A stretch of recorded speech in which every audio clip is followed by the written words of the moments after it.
Assalamualaikum warahmatullahi wabarakatuh. Pada kesempatan kali ini saya akan berbagi bagaimana cara membuat cohort atau kelas di Gnomio.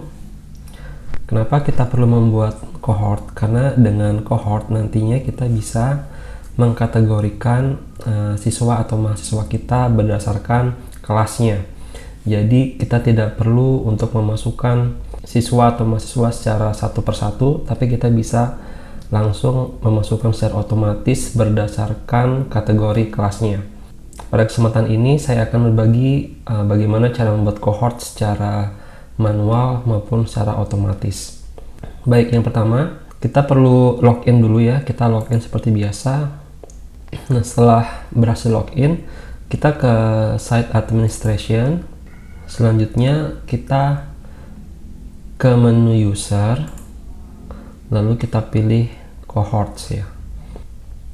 Nah, saat sudah masuk ke menu cohorts, itu nanti akan dihadapkan pada beberapa menu lagi. Ada beberapa pilihan di sini. Yang pertama yaitu ada sistem cohort, all cohorts, add new cohort, dan upload cohorts. Nah, yang pertama kita akan belajar bagaimana cara membuat cohort secara manual ya.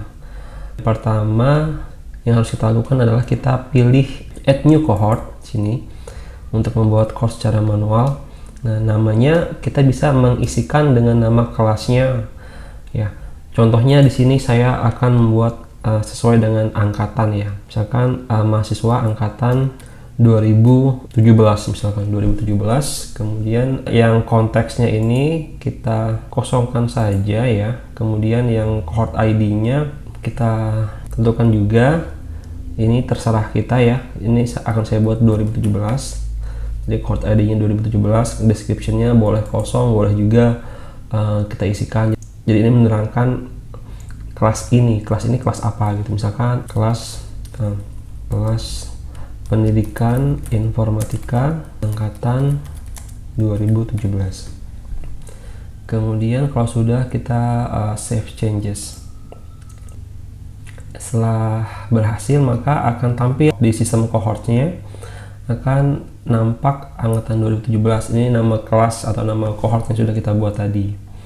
Nah, itu bagaimana cara membuat cohort secara manual. Kemudian ada cara yang kedua, yaitu membuat cohort secara otomatis. Caranya mirip dengan memasukkan user secara otomatis yang kita pelajari pada pertemuan sebelumnya. Namun yang berbeda di sini adalah kita harus memperhatikan kolomnya. Untuk cohort ini dibutuhkan adalah kolom name, cohort ID, dan description. Nah, jadi 3 kolom ini yang penting yang harus kita buat nantinya. Nah, ini contohnya ya. Contohnya yang sudah saya buat di Excel.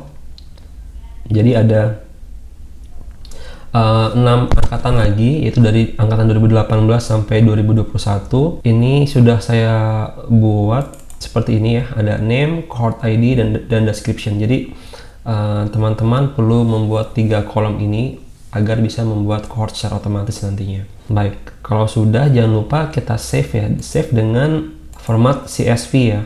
Seperti biasa, CSV, delimited. Save ya. Oke, kalau sudah kita kembali ke Gnomio-nya. Setelah itu kita pilih upload cohort. Nah, setelah itu kita tinggal mendrag file CSV yang sudah kita buat tadi.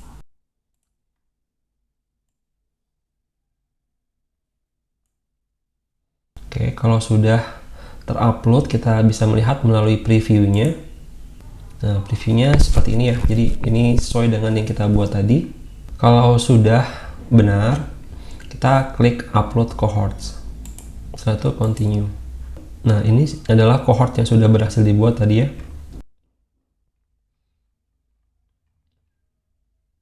Baik, selanjutnya kita akan belajar bagaimana memasukkan user di kelas-kelas yang sudah kita buat ini. Contohnya di angkatan 2021A ya. Ini akan saya masukkan user-usernya.